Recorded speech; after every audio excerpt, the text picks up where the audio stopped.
are someone that thinks that the only strategy for liberation is nonviolence, you're in the wrong room. If you are someone who feels that nonviolence, along with warriors, can help make a decent society, you're definitely in the right room.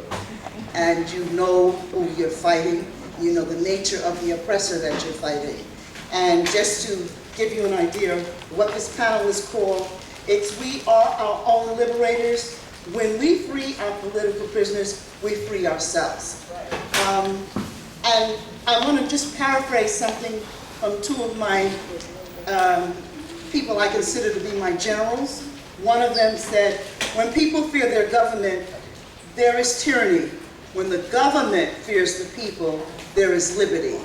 That's Jalil Montequin, okay? And he says, our humanity is challenged by the historic dynamic of racism and capitalism. And the police are used as tools of the capitalist system to protect financial interests over human interests. The other general I want to acknowledge is one who says, the law is what they want it to be at any given time. Witness the Dred Scott decision, the Japanese internment cases of World War II, and the Scottsboro and other legal lynching cases in 2014, stemming from the series ongoing since 1619 of unprosecuted crimes against the African American population, we confront the lawlessness now inherent of an ancient legal institution, i.e. the grand jury. Lynn Stewart. And I have another statement here, if my technology will work. I hope that grandchildren taught me right. Pray for me, even though you're atheists, I hope. Let's see, can I get it? Another one of my generals, who I gladly would follow anywhere. This general says, the overriding element in every situation or circumstance in a black life is racism. Birth, elementary school, housing, health, food, etc. Black lives have never mattered except during slavery and other circumstances where money is being made by our labors for others. The modern death penalty, 80% black, moved lynching indoors. The police, as the army of occupation, have taken lynchings outside again. The lynch mob is the racist system, including the courts and the media, because the lives of our heroes and sheroes who once protected us in our community do not matter to us. The people, our political prisoners, are now dying in captivity. They are tortured and isolated. Only armed struggle can recreate our image in our own minds as well as the minds of others. Wake up. Now is the time. Ralph Poynter. So, without further ado, I want to introduce you to the co-chairs for this panel. And from time to time, I will have an opportunity to tell you about some incredible people who have agreed to take us through stuff you already know. The question is, out of this workshop, what are we going to do about what we already know?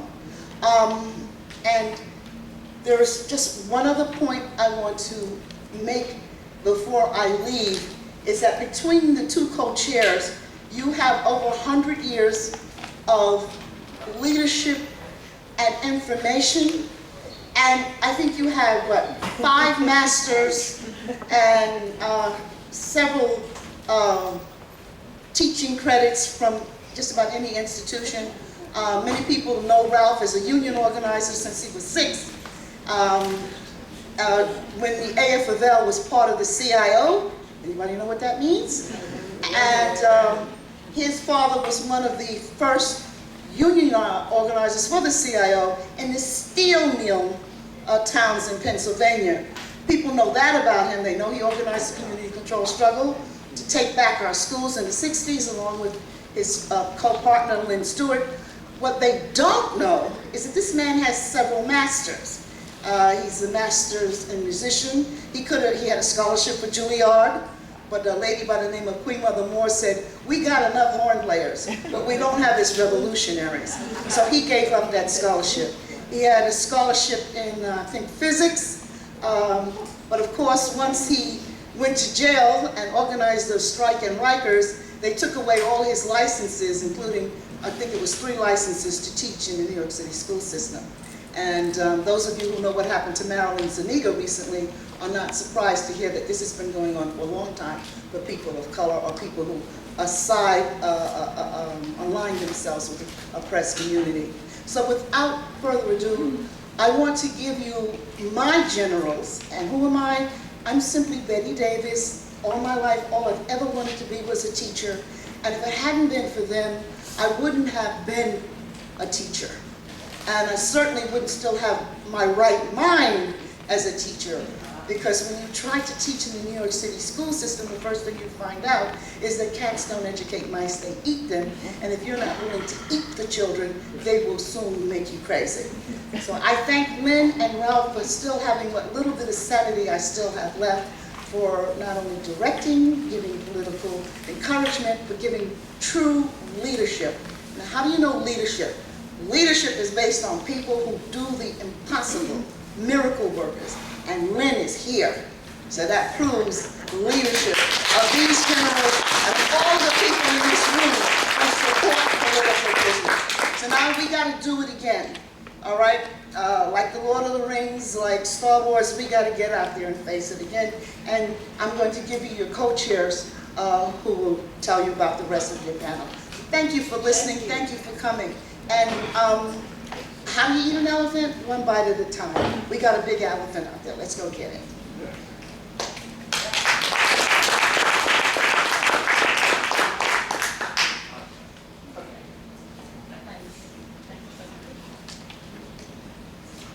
Thank you, Betty Davis, for that outstanding and slightly overstated resume.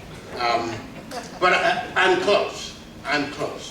And the CIO and the AFL, I'm sure everyone here knows that there was a time when people of color could not join the AFL. And I do come from Western Pennsylvania. My father was a union organizer. We spent time in the coal mining towns, and I went to my first union meeting 76 years ago. Long time. I was 5 years old, and I've been in the union. I understand unions, and one of the things that I will say to everybody, the history of unions as was taught and as is being taught is a myth. It didn't happen that way.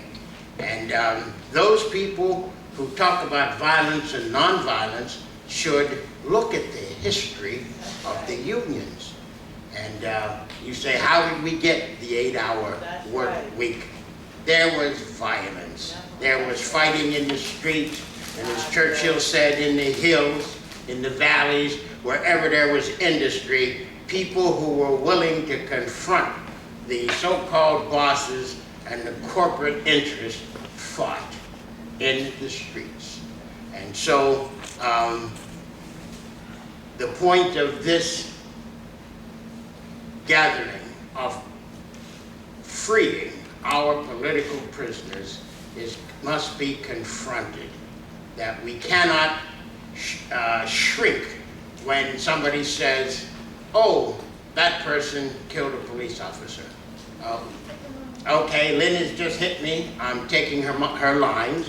I will move forward to, okay, my own line, and is we cannot play the role of the victim.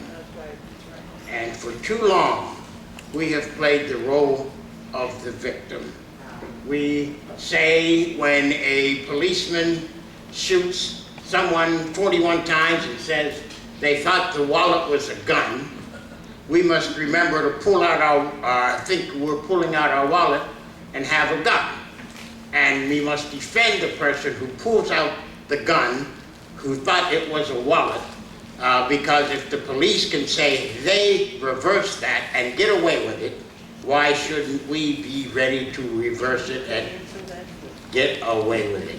And so, in this panel, and I'm looking at the names as we put the panel together, everybody in this room, or most people in the room, could be sitting up here and telling us their story. We don't need to tell you any philosophies. You already know them because we have so many activists.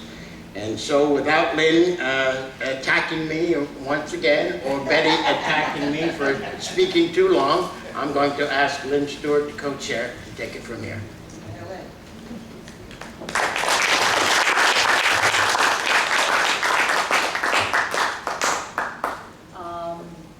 I spoke at the UNAC convention, which was held over in Secaucus 2 or 3 weeks ago, on political prisoners, and thank goodness that was made a tape of. I'm using the wrong terminology. My grandchildren would kill me. A DVD, I don't know what it was, but anyway, you can go to my website and see that speech. And we have a transcript of it here that was done by the folks at Prison Radio. Also over here is a magazine interview that was Ralph and I chiming in sort of with Guernica magazine, which, you know, if you'd like to read that. And the credo that Betty read of Ralph's is also over there if anybody wants to take that. But being that you can read a lot of this stuff and you don't need to hear it over and over again, I am going to, and I did tweet Ralph because I had said I'm going to grab the bull by the horns. I'm going to talk about the fact that whenever we raise political prisoners, someone is sure to say, but they're cop killers. How do you get around that? Well, I think you first get around it by saying a cop's life is not worth more than any other one.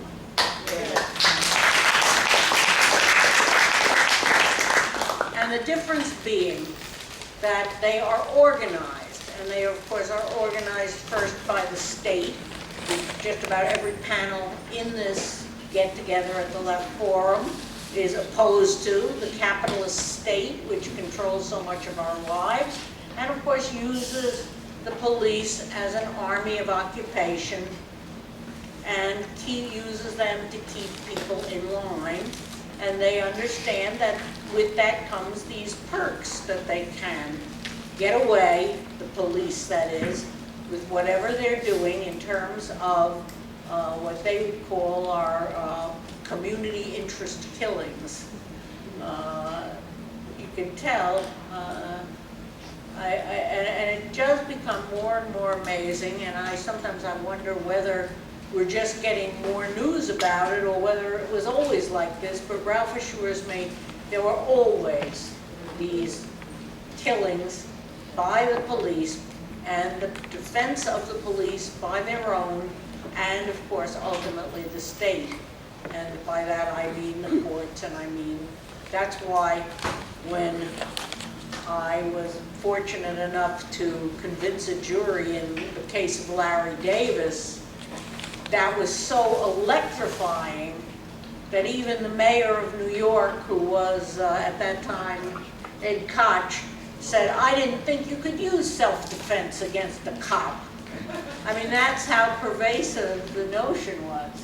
But trust me, it goes far back, and I want to say in my advocacy here that you know that the law itself of New York State provides for people who act in defense of others.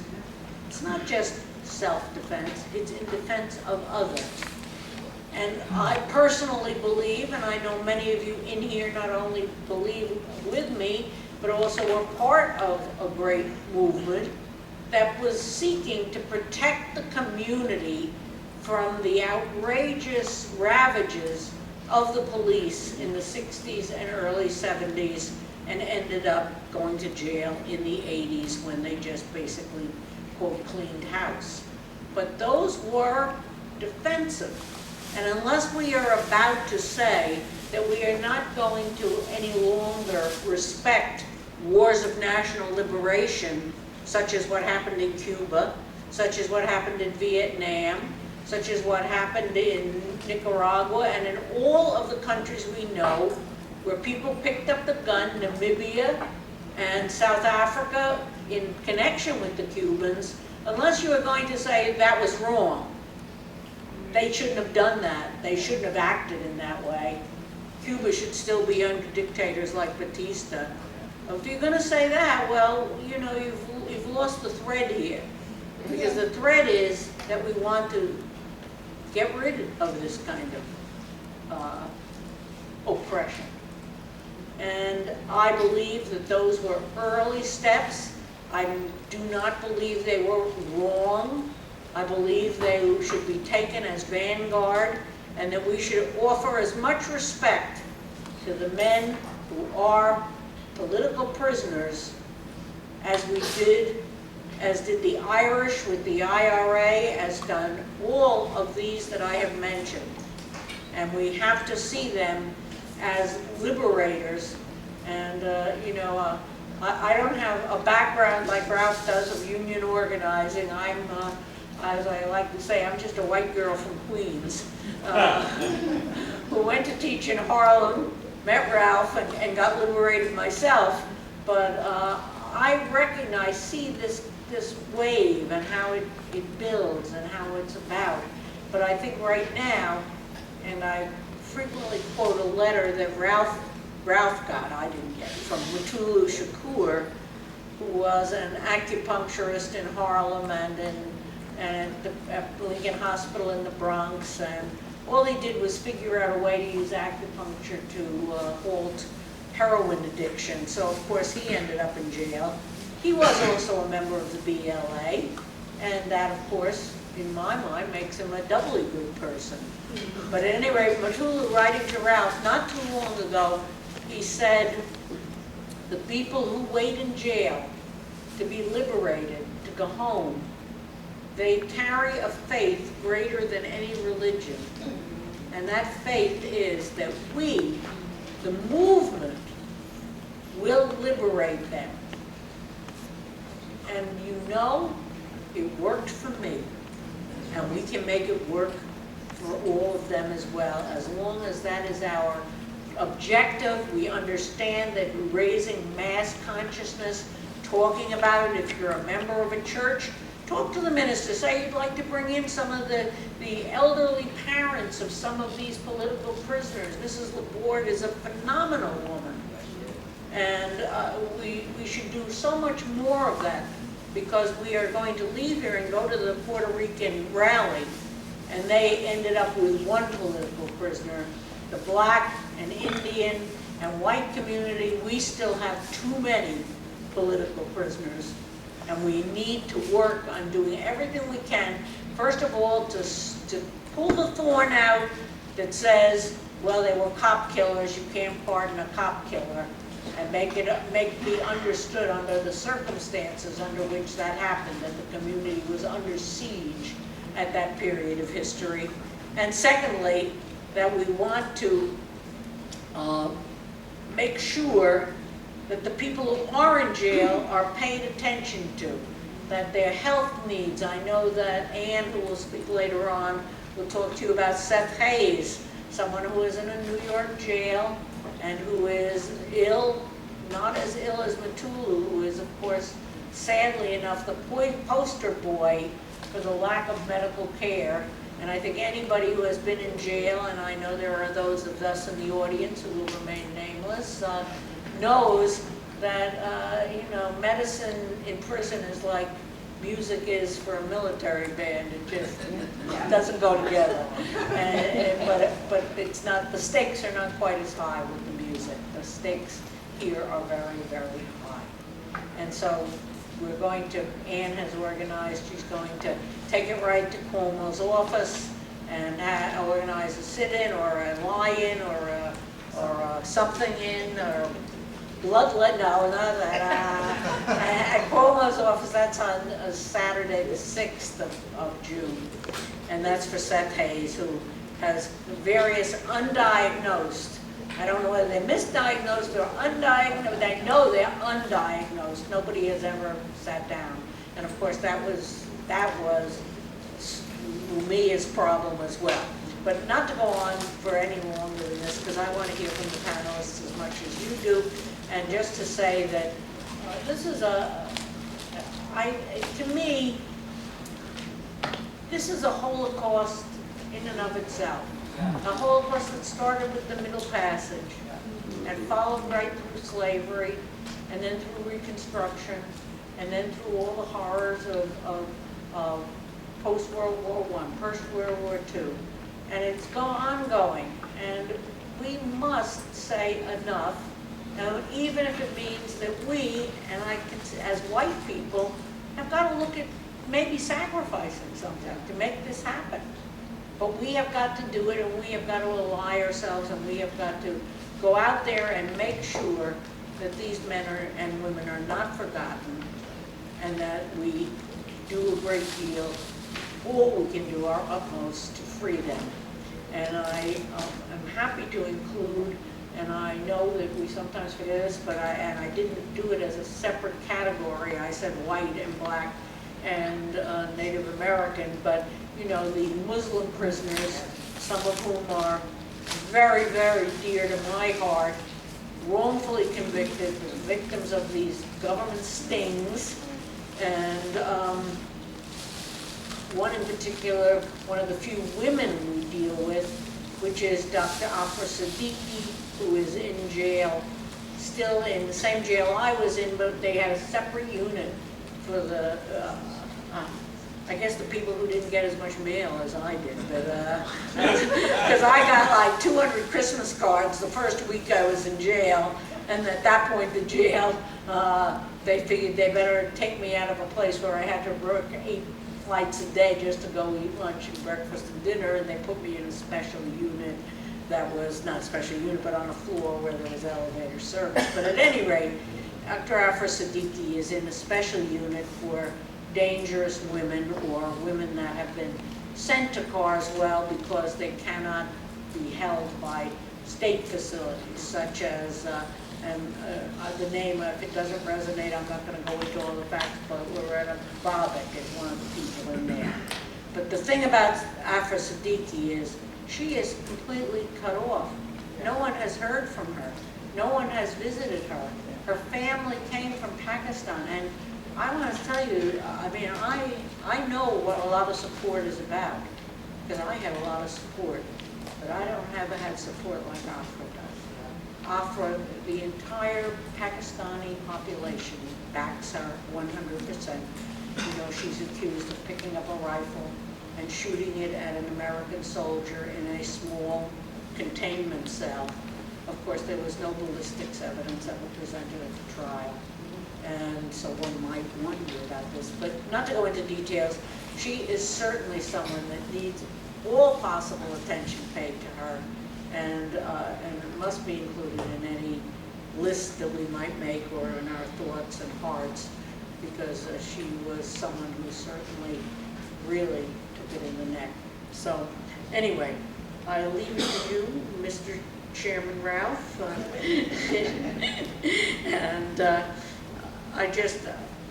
I know I've been granted some kind of reprieve here. I was supposed to die in 6 months, and I didn't. And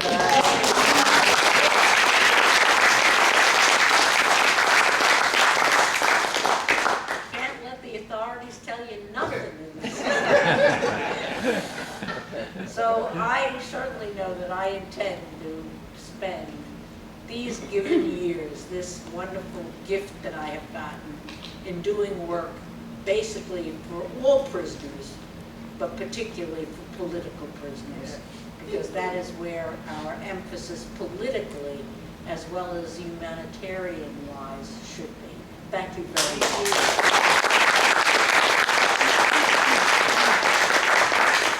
As I said, I won't spend much time speaking because we have so many people here who have so many wonderful stories to tell.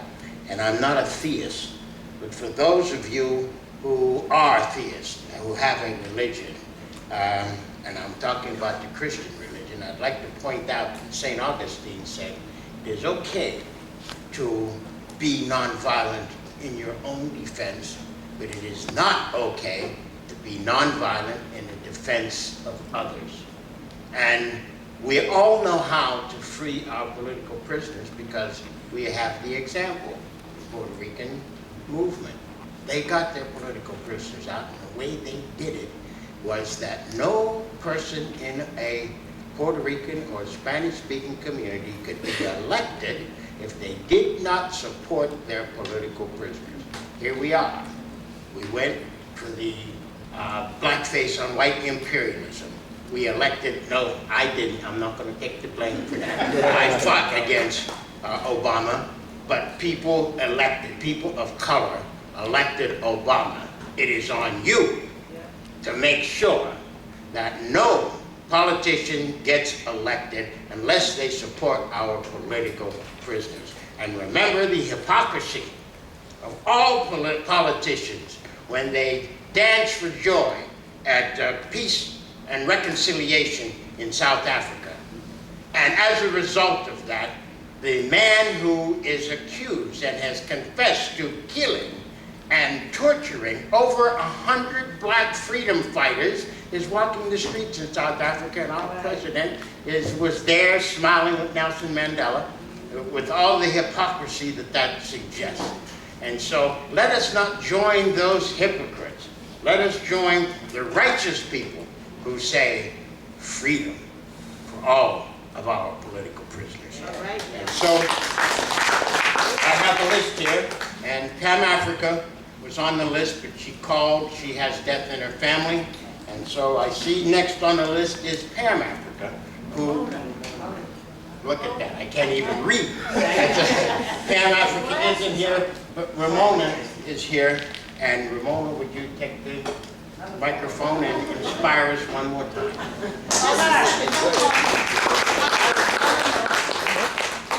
We gotta give her her props. Yes. You know who Ramona is. Ramona is the person you saw the documentary on the government bombing in Philadelphia. She's one of those that survived that climbed over the fence from that bombing.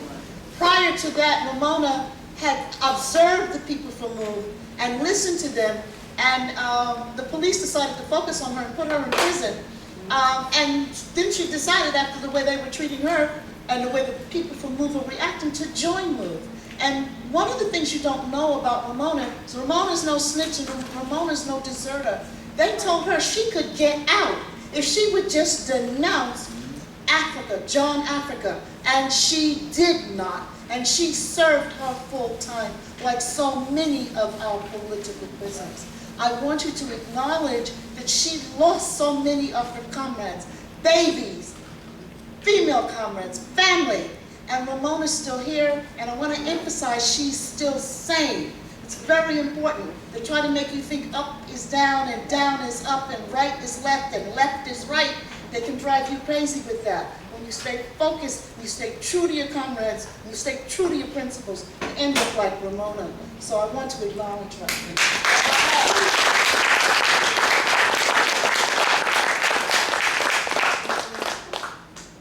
Well, I just have to say, long live John Africa. I know what I was before MOVE. I was on my way to becoming a lawyer and then possibly a judge, the person that would have been imprisoning MOVE people, Mumia, Matulu, all our freedom fighters. That's where I was headed until I met MOVE. I had some other things to say, but I think I really want to focus on something that Lynn and Ralph talked about. And that is this concept of violence and nonviolence. We should never, ever be confused about the principle of defense, whether it's self-defense or defense of others. You see, those running this system, they are master manipulators. Master manipulators. And they have convinced people that when you stand up in defense of yourself or someone else against this system, that you have no right to do that you are violent, that you are criminal. Don't be duped by that. John Africa have taught Move that the principle of defense, particularly self-defense, is instinctive. It is instinctive in every living being, from the tiniest insect to the largest animal you can possibly think of. The instinct of self-defense is put in every living being by the God of life, the mother of life, who Mu calls Mother Nature, our mom. So if you understand that it's instinctive, that it is put in you, just like blinking your eye if something gets too close to it, then how can that be wrong? How can it be wrong? The coordinator of life don't make no mistakes, okay? It is those running this system that have tricked people, And when you talk about police killing people as opposed to people that have killed cops, let's be clear on a few things. I believe that if you just look into how many people are killed by cops as opposed to how many cops are killed by people, I think you will see a large difference. You will see many more people killed by cops than you ever see people that have killed cops. And the thing that we point out when it comes to Mumia, when it comes to my family, this system runs a con game. They have you thinking that my family, the Move 9, that Mumia Abu Jamal is in prison for the accusation of murder, that those running this system are so opposed to murder that, you know, a person accused of or even convicted of murder should be in prison and should be executed. But the problem is they don't seem to apply that when cops kill people. I have 9 family members in prison for 100-year each maximum sentences for the accusation of murdering one cop. In 1985, not just Philadelphia cops, because understand this was a local, state, and federal attack on Move. They killed 11 of my family members and our animals. Not one of them was ever charged with anything. Not one of them ever went to jail, did a day in jail. Now, how do you explain that? One cop is killed, and it's obvious my family didn't do it, but 9 of them go to prison for 30 to 100 years each. You fast forward 7 years later, and 11 of my family members are murdered by the government, and nobody goes to jail. If murder is the issue, somebody killed my family. Somebody did it, but nobody charged, nobody prosecuted, nobody go to prison. They dropped a bomb and burnt babies alive. Nobody gets held accountable for murder, but yet my family is called murderer. Mumia is called a murderer. Leonard Peltier, you know, a native of this country, which was stolen from the indigenous people of this country. Leonard's people, indigenous people across this country, slaughtered into virtual extinction. And Leonard is called a murderer. I don't care what happened on the Pine Ridge Reservation. I don't care. It doesn't matter. Nobody is going to get in my face and tell me that Leonard Peltier is a murderer and should be seen as a murderer. Nobody's going to do that. I'm not that confused, you know, and none of us should be. In order to be strong, you have to think strong. In order to be right, you have to think right. And the basis of thinking right is to first and foremost understand that nothing you have learned from this system is right or is in your interest. Everything that they have taught you and the way they have you thinking is in their interest, not yours, not yours. So we really need to understand that and move from that basis. You know, that is the only way we are going to liberate ourselves and our soldiers, our freedom fighters. Move is taught by John Africa to never ever be rotten merchants, to never ever have somebody show us loyalty, to fight for us, put their lives, their freedom on the line for us, and we turn our backs on them. Move is not rotten merchants.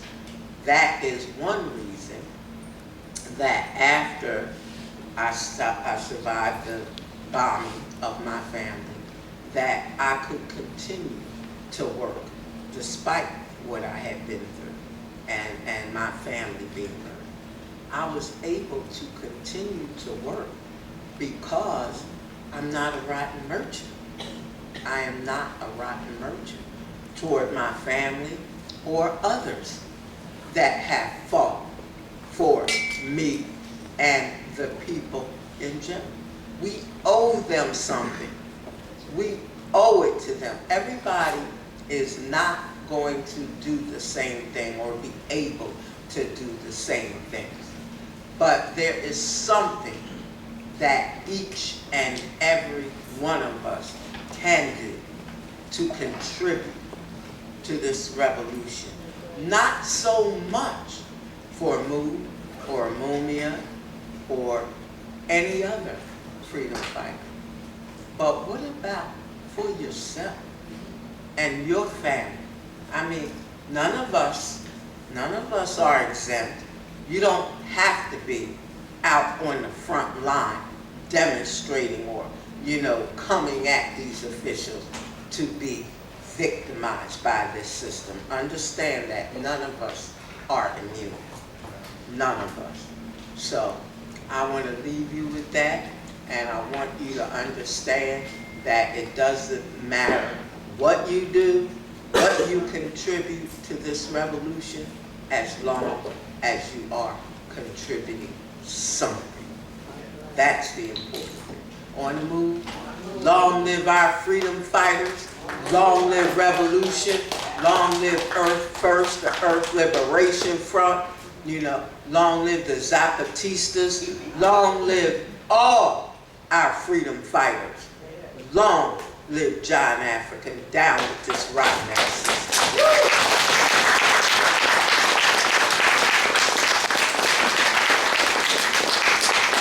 Before we proceed further, I don't know if Ralph or Lynn had an opportunity to acknowledge that we have, as he said, many people who've struggled here, and one of them is a recently free freedom fighter.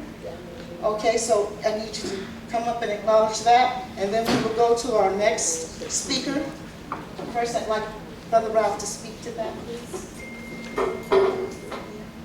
You know, Ana Lopez was next on the list, but she's not here, but I would like everybody to know over there we have literature on Oscar Lopez Rivera, and when we adjourn here, we're going to go to participate in the second half of the demonstration to free Oscar. I had the list up here with the information, please. No. I had the list with the information, the introduction, and And so I'm going to move next to Sundiata Sadiq. Sundiata, would you come up, please?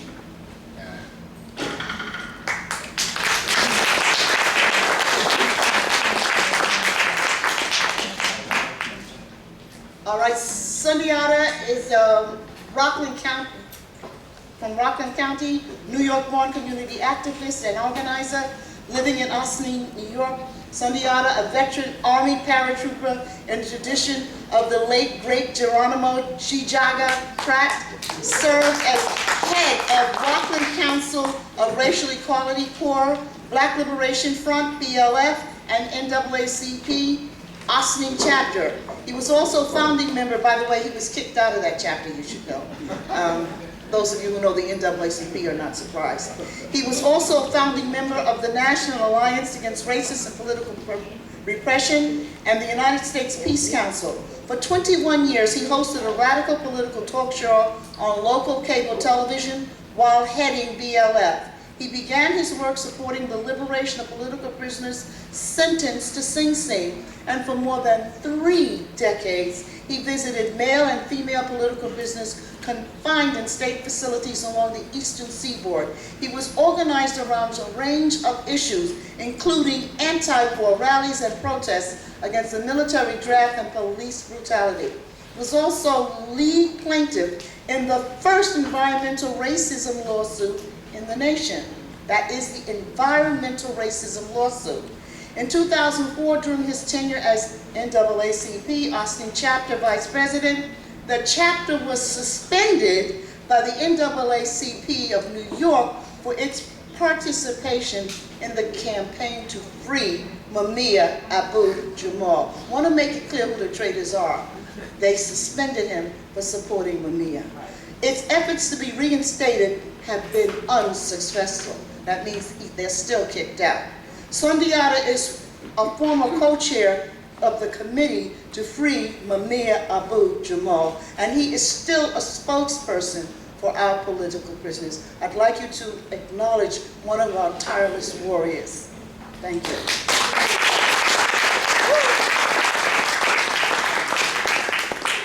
Yeah, free the land.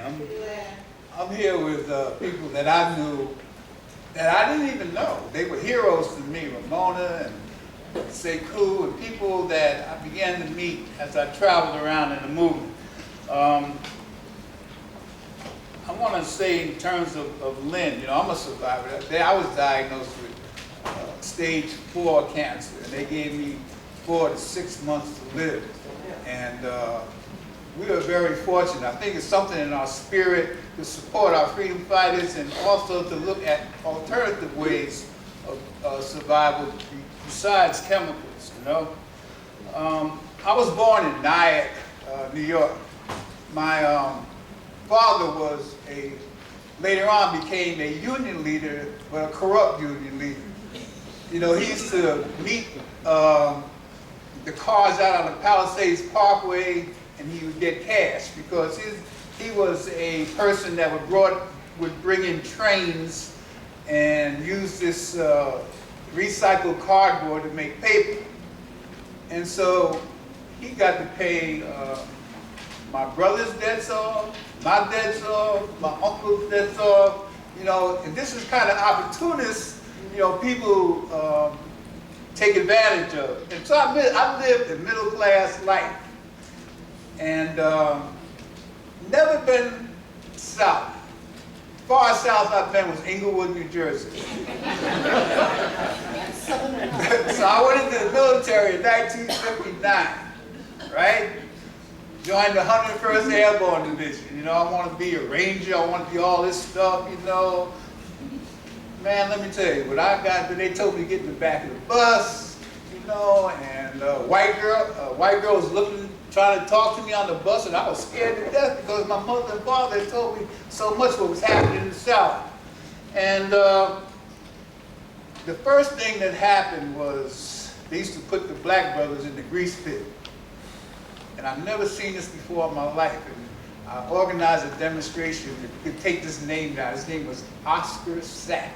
He was a first sergeant, a sergeant major, and a color person for combat. You know, in the airborne, you get this battle jump. When you jump into battle, you get these stars on your wings. So he used to dress up in Nazi uniforms and all that stuff. His name was Oscar Sapp Jr., color man. And how I got to NIAC in terms of we were organizing CORE, the Congress of Racial Equality through the Fellowship of Reconciliation. And we found out that Roy Ennis was like a traitor. He was bringing people in from to fight, you know, against our people in Africa. And so we quit and we formed a Marxist organization called the Rockland County and Westchester County Black Liberation Front. And that's when I met some people in the Communist Party. Murray Emmerman, he was a merchant marine. Started talking about Angela Davis and blah, blah, blah, you know. And we were interested in it, and we were taking our instructions from, I think it was Victor Perlow. He was a person that lived in Croton, and, you know, we would meet at his house and kind of talk. But we found a lot of racism in what he was doing in terms of his attitude toward, because we were all black comrades, you know. And so what happened, I had a barbershop. I started working in Nyack, New York, in a barbershop. Then a guy by the name of Mike Romano, you gotta write this stuff down because this shit is history. Mike Roman. Mike Romano was head of the Genovese gang in Nyack. Now the Genovese gang, if you read The Smoking Gun about Al Sharpton and some other people, you see the appearance of Al Sharpton in Ramapo, the only black person that had ever been to old man Pagano's house.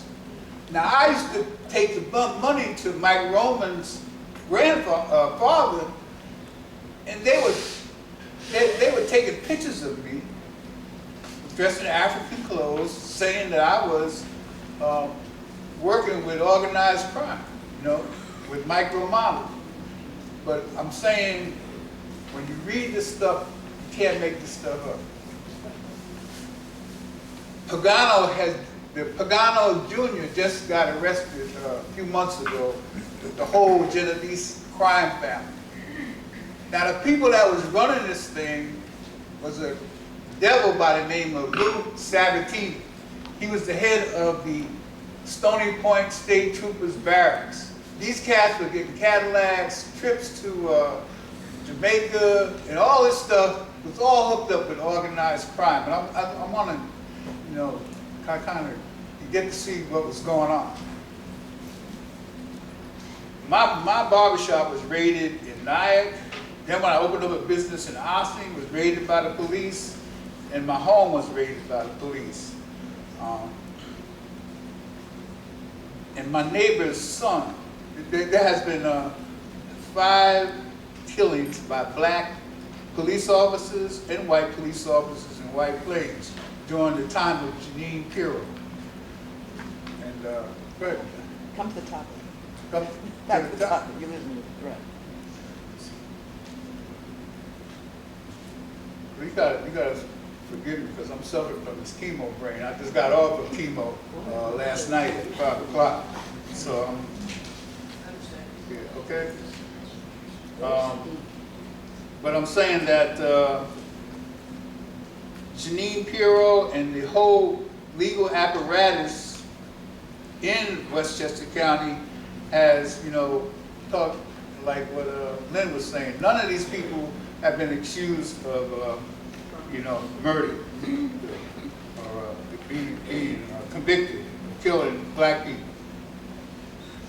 And my last part that I want to get to was that Brother Dawood and Rahim and Sali, these are brothers that have been in prison in 45 years.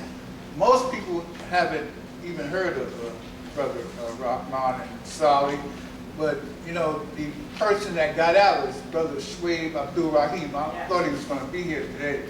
And what I wanted to do, and with the permission of the defense organizations, is to tell you that Dawood has consented to be part, we can do that. Political prisoner organization can adopt him as a political prisoner because he's asked that for us, And I have this petition that he worked on with me and my significant other over here to put out. I just want to ask your permission, and I can give this to different Jericho and other organizations and get this information out because, like, he's done 45 years. His co-defendant got out, he's doing great. These brothers have reached that age. They served their time. So, again, let me cut this short. And that's what I want to talk about. But I'm saying that, one more thing. My neighbor was gunned down. My neighbor's son was 23 years old, was gunned down while he was drunk laying on the ground. Ron Kuby and this Negro Sharpton came to us. They came to quell the disturbances because we had a way of fighting back. And what they did, Ron Kuby, I called this fool and I told him that, this brother was accused of standing up, holding a gun, and they shot at him 6 times. He was actually laying on the ground drunk. And we brought in a brother by the name of Bill Goodman from Detroit. And he said that this brother was executed. And while he was laying on the ground, we brought in forensic specialists and all that kind of stuff. But I'm saying, these cats, whatever, you see it's happening now in Ferguson. You got SARS and his people, NAACP, National Action Network, Black Civil Law Enforcement, using these people as gatekeepers. And this happened back, when I was struggling, and it's still happening. These people are getting paid off. They're opening up offices wherever there was a rebellion. These Negroes have come in and set up offices to negate struggle. And we got our own people turning in guns like fools. Turning in guns. And it's happening all over Westchester, Rock County, where the ministers are organizing these turning in guns and disarm our people. Thank you.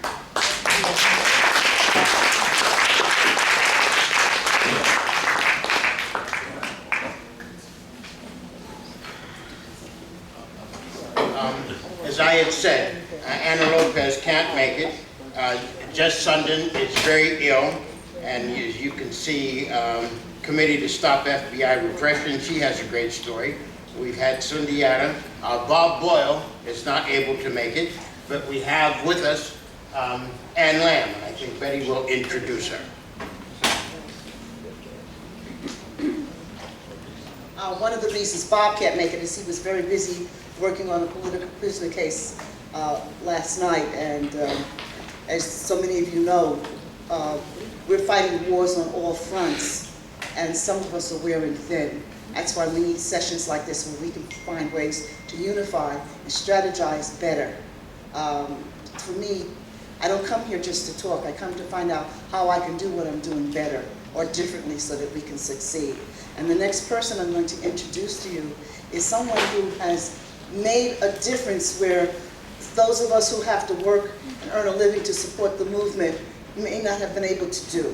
She visits our political prisoners regularly all over the country. She is the coordinator and supervisor of the New York City chapter of Jericho. Many of you here know Jericho, and you've known Jericho, you know their work for years.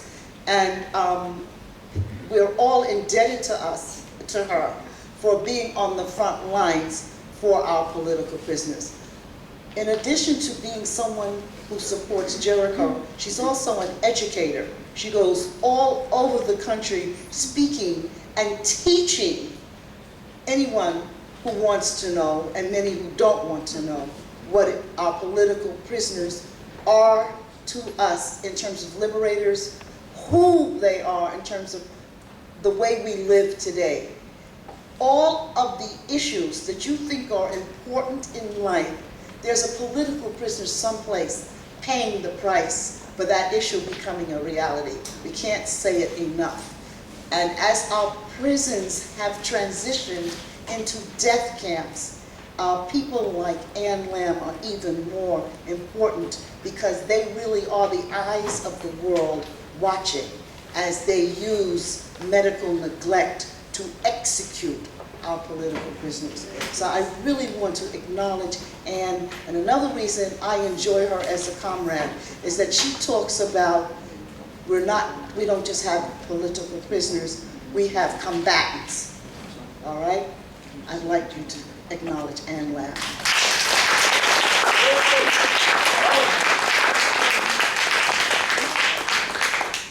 Well, I am extremely humbled by that amazing introduction. I wish I was doing all the work that you claim that I'm doing. I'm certainly trying.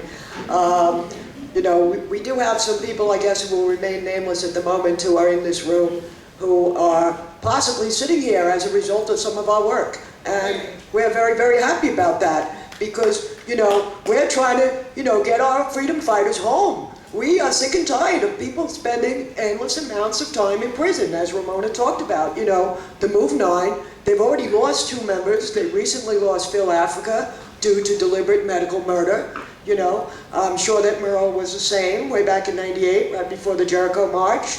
You know, we've lost Teddy Jaheed, we lost Bashir Hamid, we lost Albert Noah Washington. I'm sure I could go on and on. You know, and a lot of this is due to medical murder. This is not medical neglect. This is murder. I just talked to Seth this morning. That's one of the reasons I was a little late getting here, because he called me, and I am not about to tell a political prisoner, oh, I'm sorry, I have to leave. That is not happening, especially not with Seth right now. You know, we had, at the same time as Mumia was going through all this major health crisis, so was Seth. And, you know, it was very difficult to have 2 people with major crises at the same time. And, you know, have to be like, we're exhausted by this, I'll tell you. But, you know, Seth is a frontline soldier. Seth is a prisoner of war.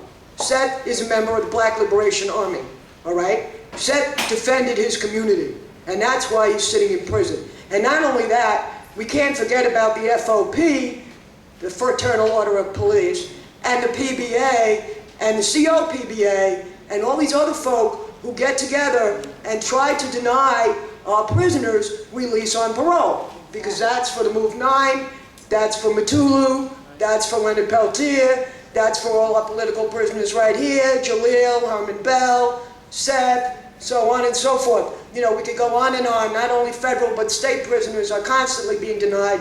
Bill Dunn got a 15-year hit because he dared to send a birthday card to his former co-defendant. Right? Oh, and also because he was supported by such people as the anarchist Black Cross Federation.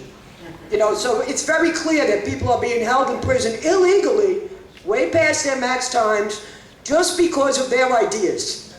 That's what it really comes down to. The FOP and the PBA and the COPBA and the powers that be do not want our political prisoners out here with us because they might influence the community. You know, they have great ideas. Jalil wrote that book, We Are Our Own Liberators, fantastic book, and he blogs all the time, you know, and those are excellent ideas. He had excellent ideas about how we could form coalitions, how to build a movement. These are people who have been in a movement, that have the experience, you know, and we can't forget COINTELPRO, the other monster in the room. COINTELPRO is the reason a lot of people are in prison.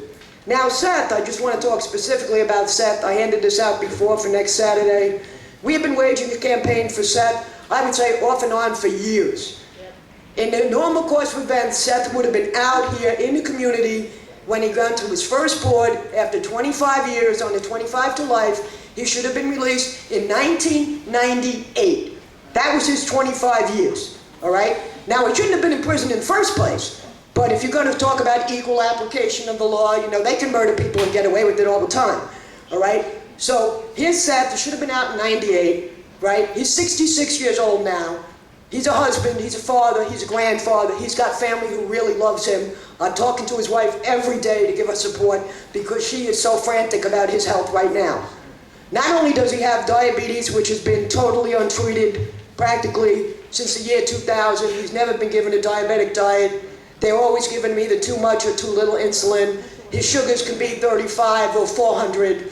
You know, it's ridiculous. And now he's developed a mass in his abdomen, in the upper left quadrant of his abdomen, which has not been even looked at, except by, you know, the X-ray vision doctor. Oh, I'll touch it, it must be a fatty mass. That is not medical care, you know? And now we have difficulty breathing, in addition to that. And he says he feels like this mass in his abdomen is pressing on his diaphragm. He can't even sleep at night because he can't breathe. He wakes up because he can't breathe.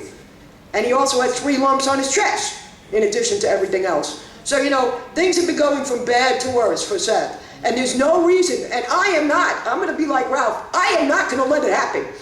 My comrade is not going to die in prison because I didn't do something. That is not going to happen on my watch. Those are my comrades, those are my friends, they are my heroes and sheroes. They are freedom fighters, and they need to be out here with us. With us. We do not need them to spend one more day in prison. I cannot stand it anymore. It drives me crazy. We need the whole movement and everybody to get involved. You know, never forget our political prisoners. They're in there for us. We need to be out here for them. You know, I don't want to talk to Seth tomorrow and find out he has yet another problem. You know, this is going from bad to worse. We've been making calls up to Albany, you know, they don't care. We've been making calls to Cuomo. People have been faxing and writing and calling. All right, so then they say, okay, we're going to do this, that, and the other thing. But have they done it? No. So we have to really, really be vigilant. It's not only that our freedom fighters have been forgotten by and large by their own community, which is really, really sad, and shows how much work we need to do. You know, we wrote a whole book called Our Forgotten Political Prisoners in New York State that was done by Abdul Majid. Because, you know, that is how they feel, that they have been forgotten. And we cannot forget them. As Lynn said, she's dedicating her life to this issue. That's very important. I have also dedicated my life to this issue. And, you know, I know Mona for years. I really admire the MOVE folk. They are just amazing. You know, they're very clear. They have, you know, they can see right through all the manipulations of the system and all the lies and fairy tales. Now, I don't see a bunch of police sitting in prison for killing people. And we've said this, and it's true. Why can they go around with impunity and kill people left and right? Somebody in Attica just recently got killed, and that's why Jaleel and other people in Attica, as you mentioned earlier, are having trouble getting phone calls now because apparently it was something that happened around that area, so the whole yard is being really controlled. You know, so where Seth is, about 2 weeks ago, they killed an inmate in the infirmary, right? They killed this guy in the infirmary. They beat the crap out of him. They beat him to death, right? And then they tried to cover it up. So I get a call from Seth like about a week ago. They want him to go to the infirmary. Well, he doesn't want to go. Well, I can understand that. You know, do you want to go to some place where somebody just got killed? You know, he's like, oh, I don't want to go there. I said, I understand, you know, I understand. You know, we really need to understand that these, you know, concentration camps, that's what they are. You know, these are death traps for people. You know, there's no excuse. I mean, if you're any kind of medical worker, and if anybody here knows of anybody who's a medical worker, these are the people who should be calling Albany and talking to Koenigsman and talking to Cuomo, because this is a total violation of medical ethics. I know my time is almost up. It's also a violation of the Constitution of this country. That's a violation of a prisoner's 8th Amendment rights, not to have cruel and usual punishment, as my friend would say over there. And, you know, that's a constitutional violation. It's a violation of medical ethics, first do no harm, right? I mean, you're deliberately harming people who are sick. That is a crime. And people should go to prison for that.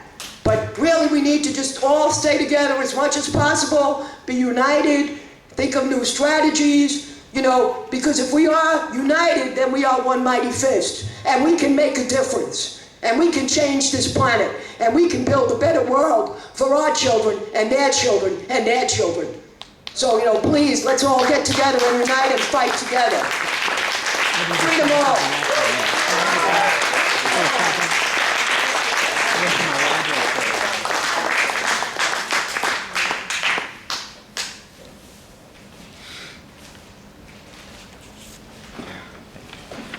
one of the things that happens in a setting like this is that you realize why political prisoners matter. I think there's a decision being made today, even as we speak, that will let the corporations officially have total control over the whole world. And you and I know if the political prisoners, what they already don't have, you and I know that the people they have in jail, they're there for a reason. They're there because they do believe in human rights. But there is a history to this whole issue of what is really political prisoners.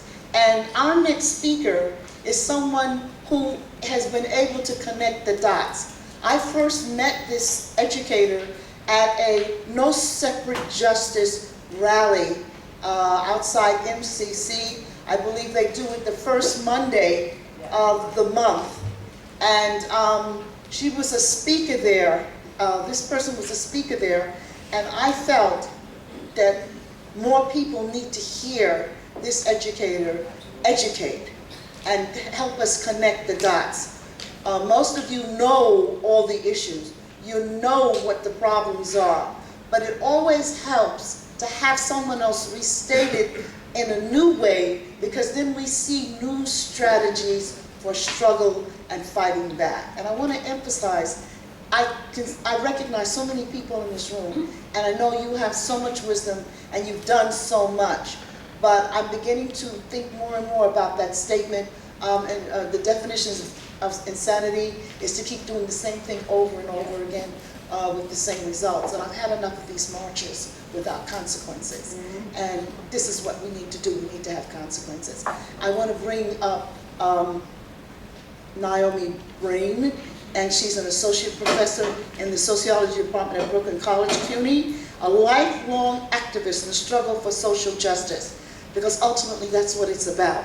Her research interests include HIV prevention as a social and structural process, the war on drugs, drug policy, gender and sexuality, and collective action. Prior to joining the faculty at Brooklyn, she worked in the nonprofit health research sector and consulted for community-based organizations. I think you know why she's here and how this will help us connect the dots. Praxis, theory without praxis just has no relevancy. I'd like to introduce you to her.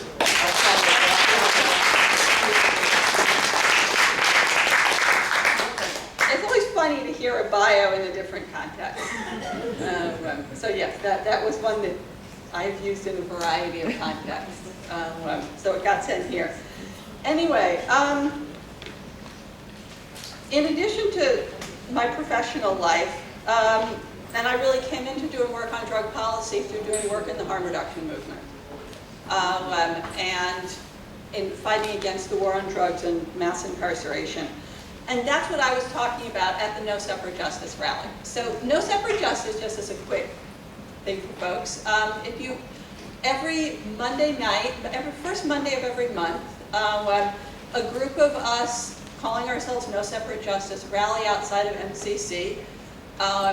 And the phrase No Separate Justice is really about the war on terror and the ways in which there are different systems of justice and different justices or lack thereof for different populations in the United States. And Muslims are being particularly hit hard in the war on terror. And there is a very separate system that they are being funneled through. And in particular, some end up at MCC in solitary confinement there. And the rallies there began when there was a young man there who had been a student at Brooklyn College, a student of one of my colleagues, and he spent a few years in solitary at MCC and also in the Brooklyn House of Detention, and that's when those rallies began. But at any rate, so I have begun thinking over the last few years about some of the connections between the war on drugs and the war on terror. And militarized policing gets a lot of attention, right? So I'll assume we know about militarized policing, at least the people in this room, and the linkages that may have between the war on drugs and the war on terror. But they exist in a lot of other places as well. And just to give a few hits on it, some of the things. That erosion of probable cause, that means that we can all sort of get searched under almost any circumstances under the heading of protection. You walk into a building, you get searched before you enter the building. People have to pee in a cup in order to get a job. But as recently as 1985, that the whole peeing in a cup thing was still not permitted. So that much of the erosion of probable cause that affects our daily lives really comes out of the war on drugs. Yeah. So as recently as 85, the idea that you could do routine searches for recent drug use was still being thrown out by the courts. It wasn't until 89 that the Supreme Court opened the door, and in 95, by 1995, it was legal to have student athletes pee in a cup if they wanted to participate in athletic activities as part of their school. And that's just sort of I like to toss that one out because that's such it's sort of the idea of searching people for drug use has encroached into so many aspects of daily life. But it used to get considered a violation of the necessity that for a body search there had to be individual suspicion and grounds. So that's sort of the lowest level thing.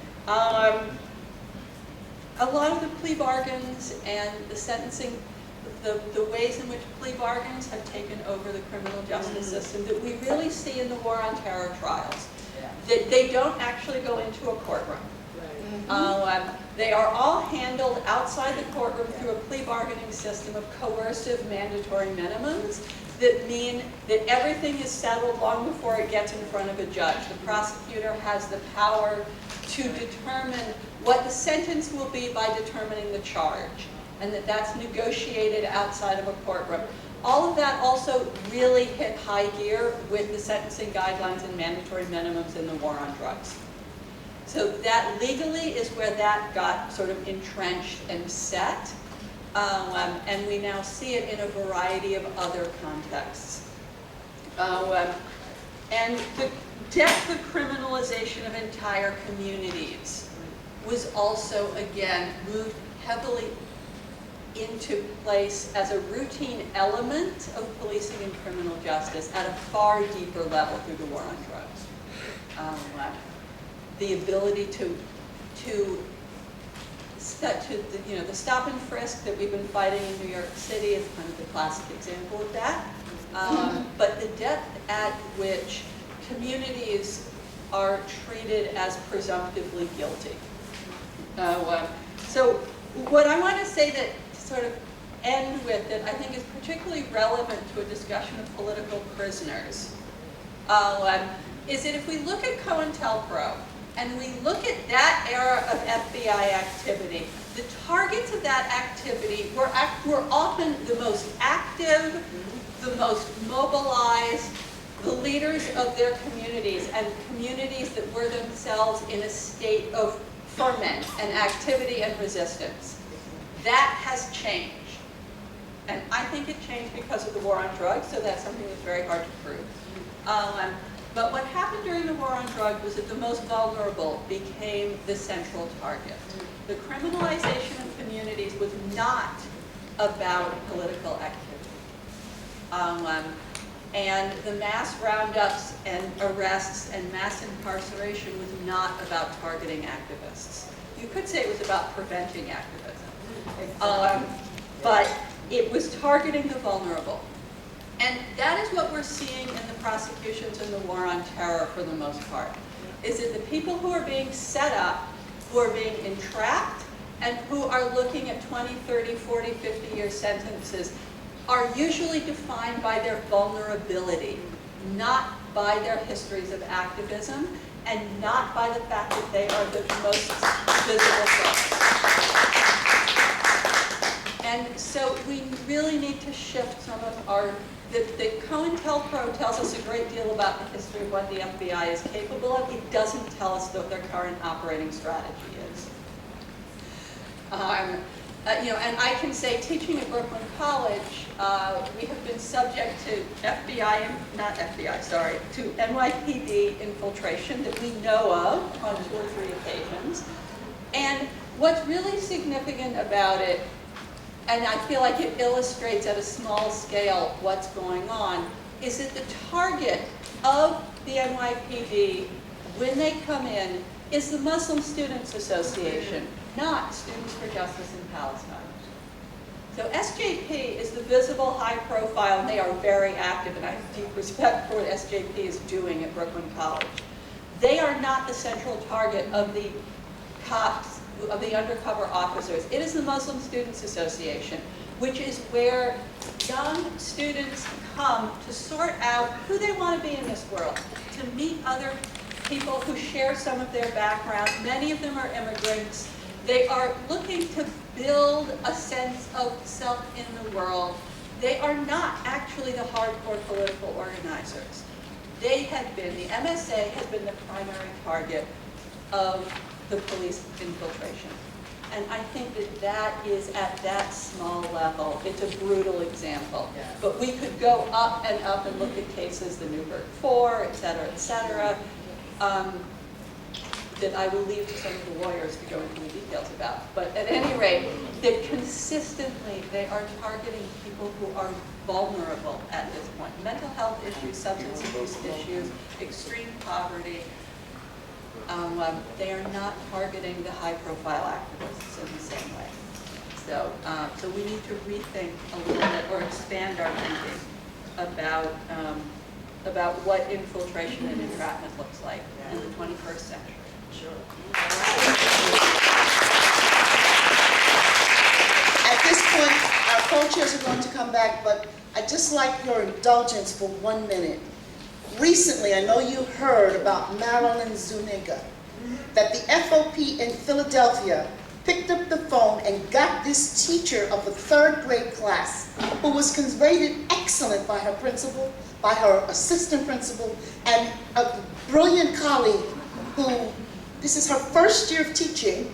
She was an A+ scholar at the School of Education in Columbia. She chose to go back to her community to educate the young, and she was dealing with social justice issues in the 3rd grade curriculum, which is a part of the syllabus, and she mentioned political prisoners, and she mentioned the condition of elderly prisoners, and she talked about Mamiya, and the students went home and advised their parents that they wanted to send Mamiya a get well card. The FOP picked up the phone. She has been fired.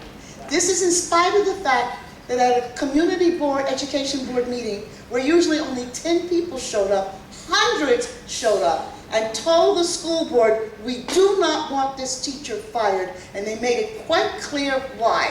Even though many of them didn't even know who Mamiya was, they felt the issues of compassion, the social issues of mass incarceration, and all of the concepts that she covered in her class were more than appropriate for the curriculum.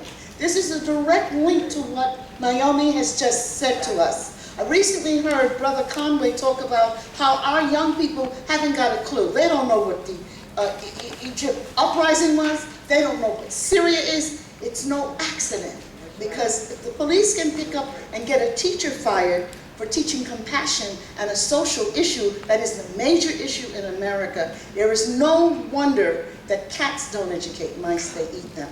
So I want you to think how serious this is.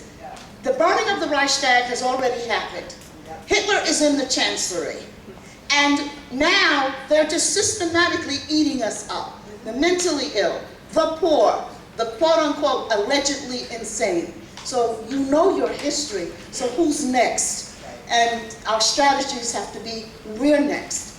And we need people and our generals to come forward, and let's open up the panel discussion to the panel in the audience. Let's get started on dealing with this elephant. Now, I'm walking on eggshells here.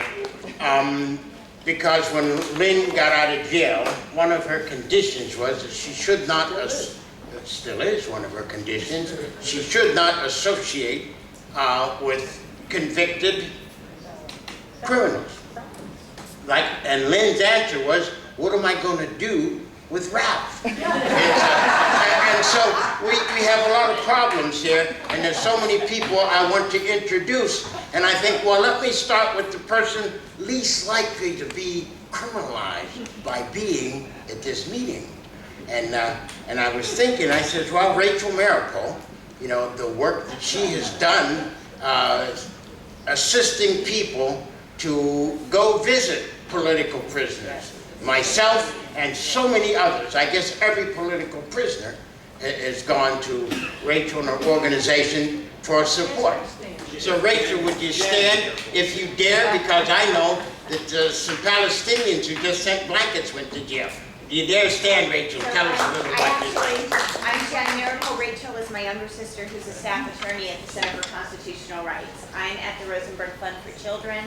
We provide support for children of targeted activists and targeted activist youth, including prison visits as part of our ADIC prison visit program. So we've got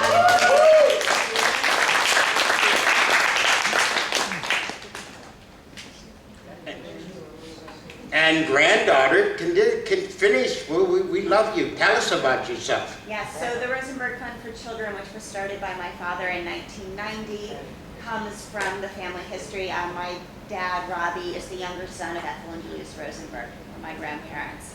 And so my dad likes to talk about the RFC as his constructive revenge, his way of taking the negative that was visited on his family and making it something positive for other families in similar circumstances in a very different time. Okay, thank you. I'll pass them around. Now, earlier I was talking to Marshal Eddie Conway. Is he in the house? Yeah. Okay, now he told me that he doesn't have any conditions. So, are you free to give us a little information on your behalf, or on behalf of this whole political prisoner discussion? Because I'm recording. You know how Sally is. Thanks, Eddie.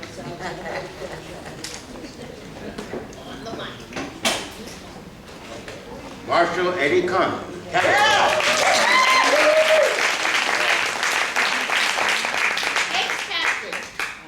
Okay, I do have conditions, but it's okay. What we need to be doing, and what, you know, the reason why I came here is because I just recently did 44 years. Got locked up in Maryland in 1970 as a Black Panther. Just got out in 2014.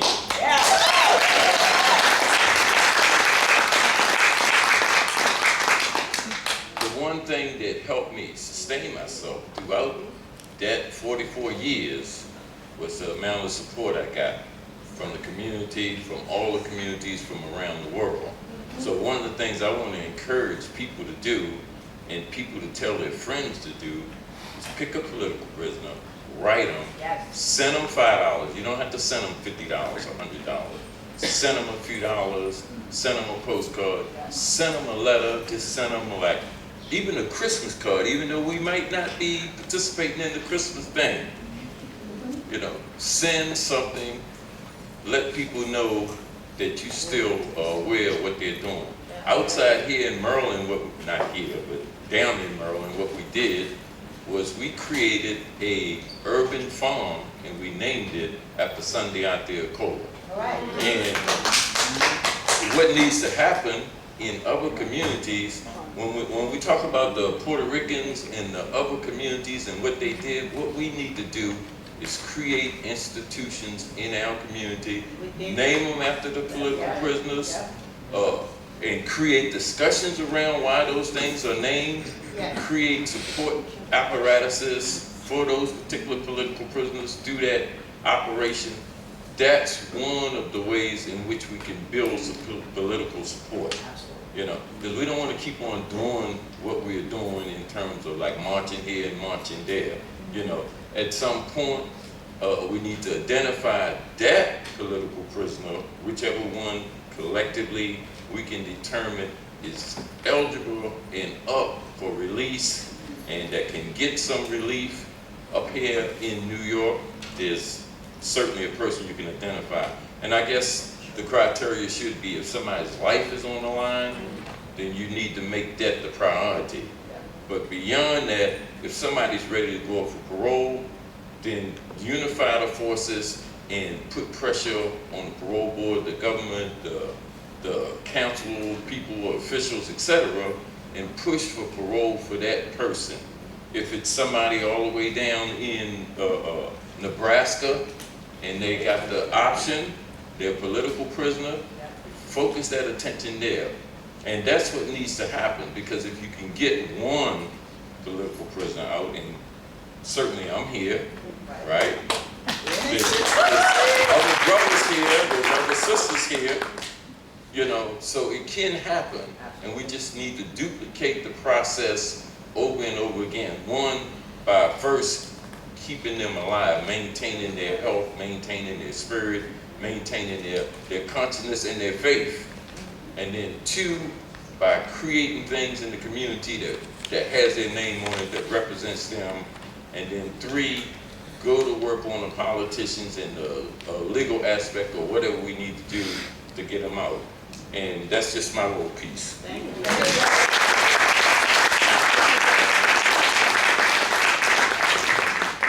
Apropos of what Eddie just said about letters and mail to prisons, I jokingly said that when I got 200 Christmas cards or greetings at Christmas the first year I was at Carswell, when everybody was so outraged that I'd been sent from MCC New York, I was supposed to go to Danbury.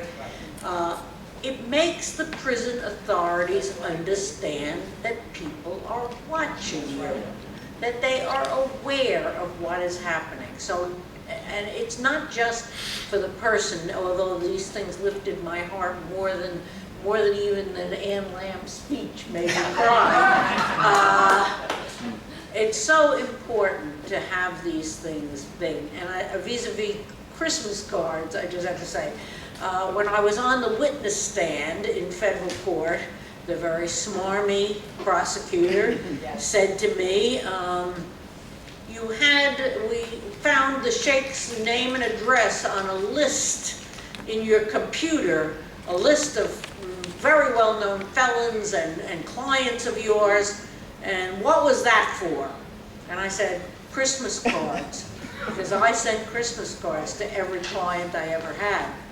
And the smarmy prosecutor said, Christmas cards? He's a Muslim. I said, yes, my holiday, my friend, my greeting. And that's really what it's all about. It really is being human, reaching out. And the thing that I had a young client also in jail in Maryland, and he wrote to me, he said, you know, it was Christmas Day, I had gotten no Christmas cards, I had not gotten a present, I was all alone, and then I got your card. He said, and I went in the day room and I just did flips. I was so happy to hear from you. You know, that's what it's about. We're talking not about some arcane political hero, but we're talking about flesh and blood human beings, just like you and I, and how wonderful it is to get touched by another human being. So don't forget that. I'm sorry.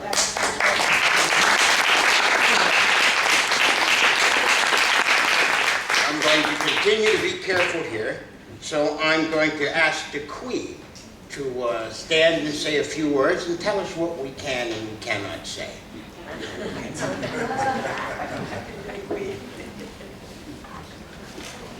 Well, microphone. Could you come up, Dequi, and give us a few tips on how Sekou was able to leave the prison?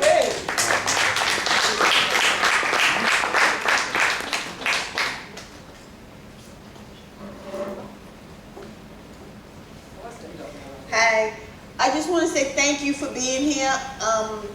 I think that anytime that we include political prisoners in the conversation and that people come out to hear about the inclusion of political prisoners, that it is so important. Sekou was released on November 25th, 2014. It was because he did work, of course, on the inside with his jailhouse attorney, right? One thing our political prisoners do is never stop fighting for their freedom. They don't accept being captured. They are where they are, but they continue to fight. And so he continued to fight. And so he did what he was doing on the inside, and we were doing what we were doing on the outside with the help of so many people raising funds for the legal campaign. And he won an Article 78 where he challenged the New York State's custody of him, and the judge didn't release him, but it did make him immediately eligible for parole. And by the grace of the Creator and the ancestors and the work, and just they knew that they messed up because they sent him immediately to the federal system, he was granted parole for on that first time that he went. And we know that is, nobody expected that. We just expected to continue to fight for his parole, but with that first time, he was released. And we went to an event last night for the National Lawyers Guild, and there was a speaker there, a young lawyer, who was being honored, and she has this new project called Parole Preparation. And yeah, great project. And one of the things she said was that the average parole hearing is 4.5 minutes long, on a video screen. So you're not talking to anyone. You talk, it's that isolation, that continual isolation. And that less than 15% of people get paroled at their first time. So, I mean, it's an understatement to say how much work is to be done. But I think that everyone who considers themselves an activist, a radical, a revolutionary, an intellectual, if you do not include political imprisonment in whatever the work you're doing, because we're not all doing the same thing, but if you are not including political prisoners on your agenda, then you have to question, what are you really doing? And I don't just say that because I'm married to someone who's a political prisoner, because I visit and I love them. I mean, when you go to visit a political prisoner, and jokes about this, right? It does change your life. Yes. You don't always marry them, right? But it still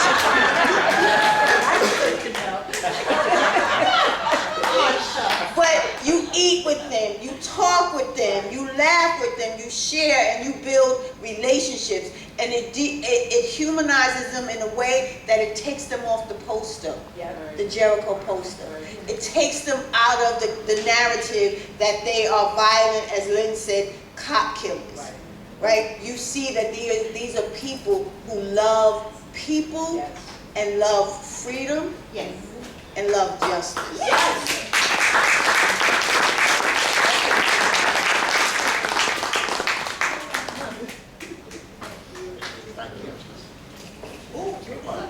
Okay, thank you, Dequi, and I didn't have to say it. And there are people in this room, I think, have something to contribute, outstanding, who have contributed so much to our movement. And I'm going to look at Noelle Hanahan, I believe, is in the house, Prison Radio. Would you like to give us a few words, Noelle? A little update on Romeo, if you will. Should I do it from here? No, the microphone. No.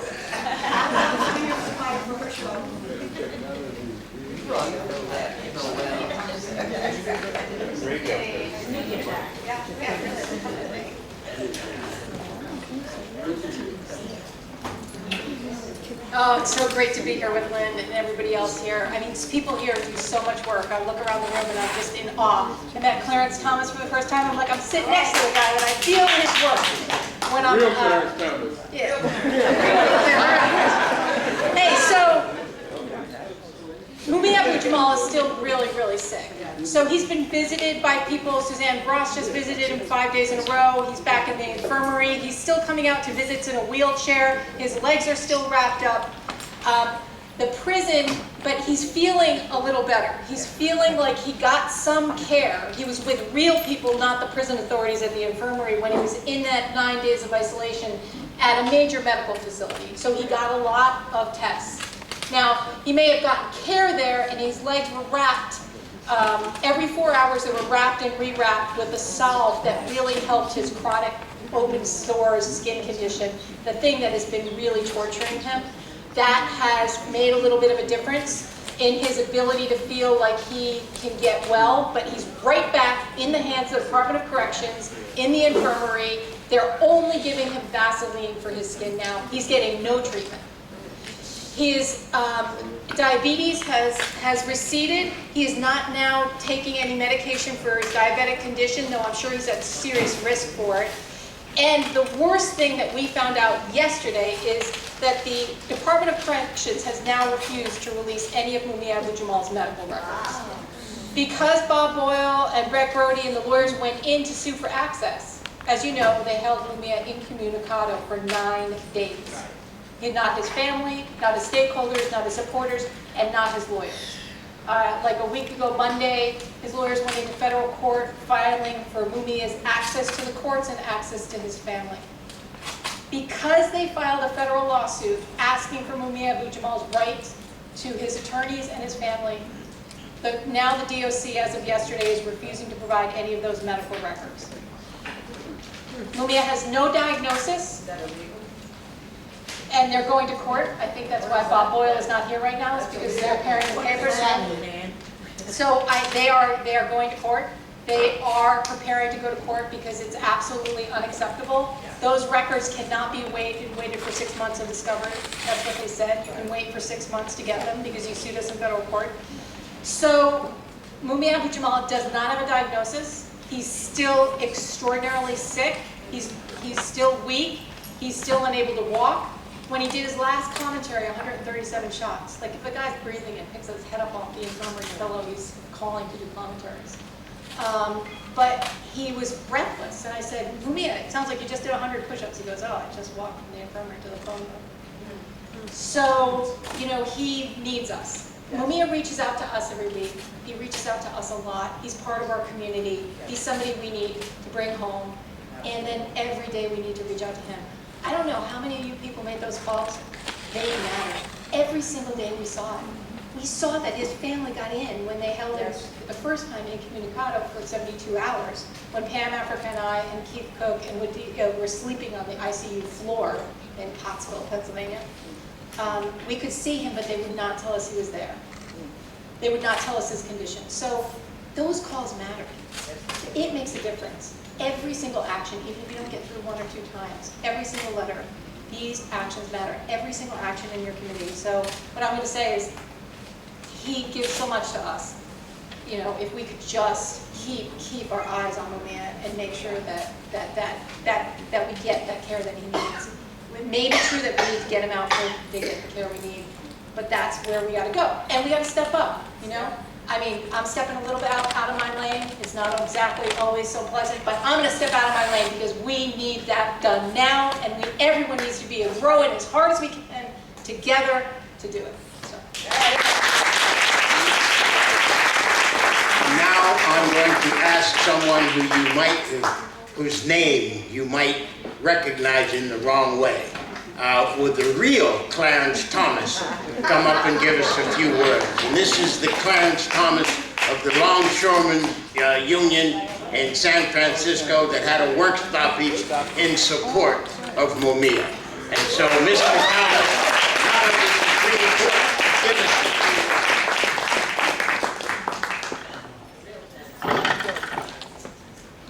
thank you. I wasn't prepared to say anything, but this has really been an enlightening moment for me. As a former Black Panther Party member, I know how fortunate I am not to be locked up. And I do feel that part of why I do what I do is because I understand that I should do that because I'm not locked up. So many of our young people today in the labor movement don't have the connection as Brother Ralph and myself. I'm a third generation longshore worker. Our union was born in struggle. One of the things that's required right now is to teach our young people about our history. They don't know it.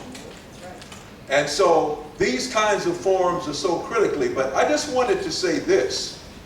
The sister who spoke about if you call yourselves a revolutionary, I used to call myself that. I don't call myself that anymore because I know that that word means something.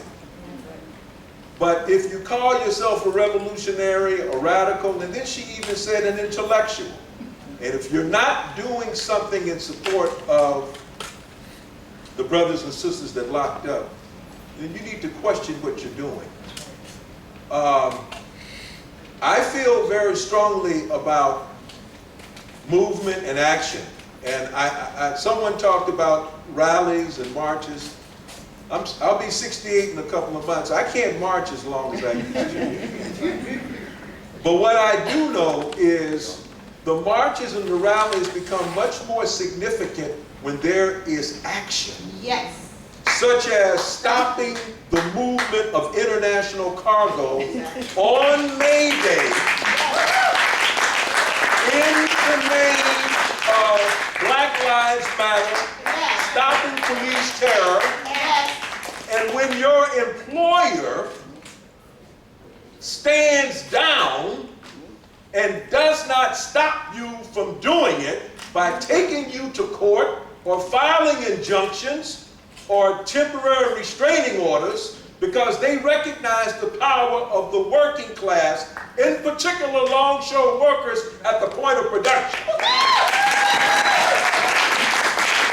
problem is that other longshore workers across the country are not following suit. I in Philadelphia. They're no different from the rest of us. That's right. Teach.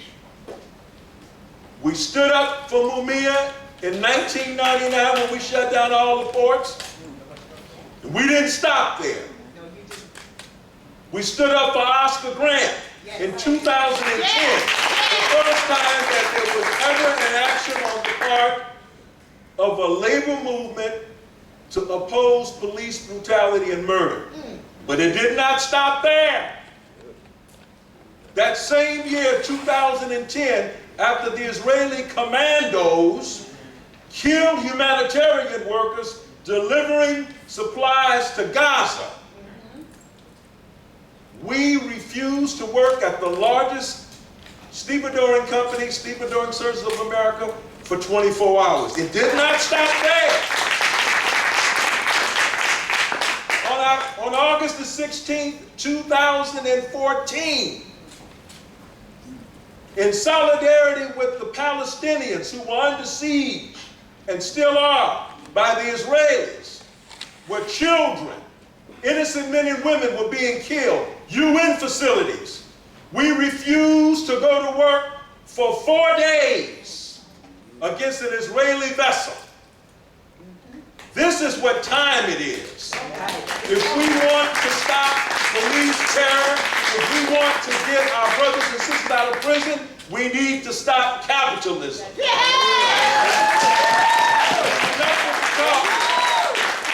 you're not shutting down, we're not all shut down on the same day.